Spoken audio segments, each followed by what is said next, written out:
Hi, ഇന്ന് നമ്മൾ സ്നാപക യോഹന്നാൻ ജനിച്ച സ്ഥലത്ത് പോവുകയാണ്.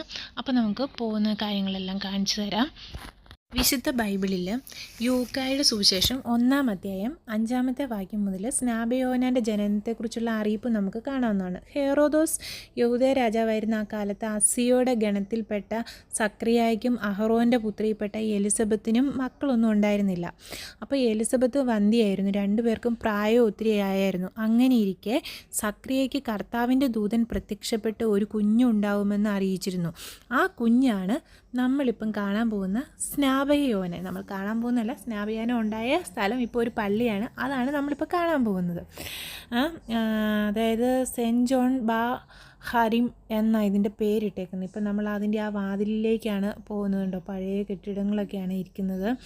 അപ്പം ഈ ബാ ഹറിം എന്ന് പറഞ്ഞ മൗണ്ടൻ ഹീബ്രു വേർഡാണത്.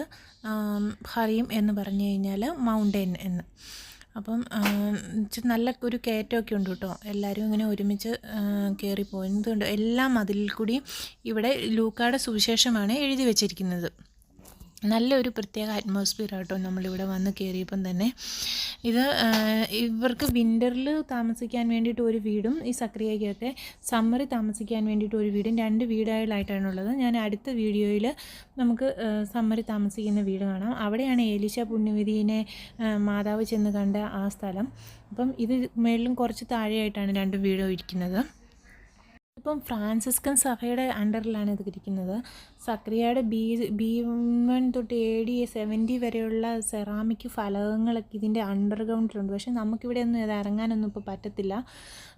അതിൻ്റെ സാധനങ്ങളെല്ലാം താഴെ സൂക്ഷിച്ച് വെച്ചിട്ടുണ്ട്. ഈ കുരിശുദ്ധ കാലത്തോ അങ്ങനെ എന്തോ ഒരുപാട് പള്ളികൾ പണിതിട്ട് അതെല്ലാം യുദ്ധങ്ങൾ കാരണം നശിച്ചു പോയിട്ട് വീണ്ടും പണിത പള്ളിയാണ് കേട്ടോ ഇത്.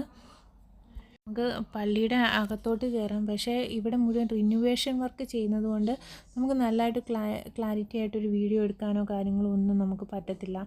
അവിടെ ഇപ്പം നമ്മൾ പോകുന്ന ആ സ്ഥലത്താണ് സ്നാപക യോഹന്നാൻ ജനിച്ചത്. അപ്പം അവിടെ ഇങ്ങനെ നമുക്ക് പോയി മുത്തുവും ഒക്കെ ചെയ്യാം. അവിടെ ഇങ്ങനെ താഴെയായിട്ട് ഒരു ഗ്ലാസ് ഇട്ട് വെച്ചേക്കുവാണ്. അപ്പം അവിടെ എഴുതി വെച്ചിട്ടുണ്ട് സ്നാപക യോഹന്നാൻ ജനിച്ചതിൻ്റെ ഇതാണെന്നുള്ളത്. കണ്ടോ, നമുക്ക് തിരക്ക് കാരണം കാണാൻ കൂടി പറ്റുന്നില്ല. അതാണ് ഇവിടെ എല്ലാം എഴുതി വെച്ചിട്ടുണ്ട്. ലേഖനം ചെയ്തൊക്കെ വെച്ചിട്ടുണ്ട്. മുത്തി ഞങ്ങൾ അങ്ങനെ പ്രാർത്ഥിച്ച് അവിടുന്ന് ഇറങ്ങുവാണ്. അതുകൊണ്ടോ അവിടെ ഇത് എഴുതി വെച്ചിട്ടുണ്ട്. ലാറ്റിൻ വേർഡിലാണ് എഴുതി വെച്ചേക്കുന്നത് കേട്ടോ. എല്ലാം കമ്പിയും ഇതുമെല്ലാം വെച്ചേക്കുന്നതുകൊണ്ട് നമുക്കതിൻ്റെ ആ ഭംഗിയൊന്നും ആസ്വദിക്കാൻ പറ്റുന്നില്ല. വൈറ്റും ബ്ലൂ ഒക്കെ കളറിലുള്ള പെയിൻറ്റിങ് ആയിരുന്നു. ഇതുണ്ട്, ഇതിൻ്റെ ഈ ഇട്ടേക്കുന്നതിൻ്റെ ഇതിൻ്റെ അടിയിലാണ് ഈ സെറാമിക് ആയിട്ടുള്ള ടൈലും ബാക്കി കുറേ കാര്യങ്ങൾ ഇതിനടിയിൽ ഇവർ സൂക്ഷിച്ച് വെച്ചിട്ടുണ്ട്.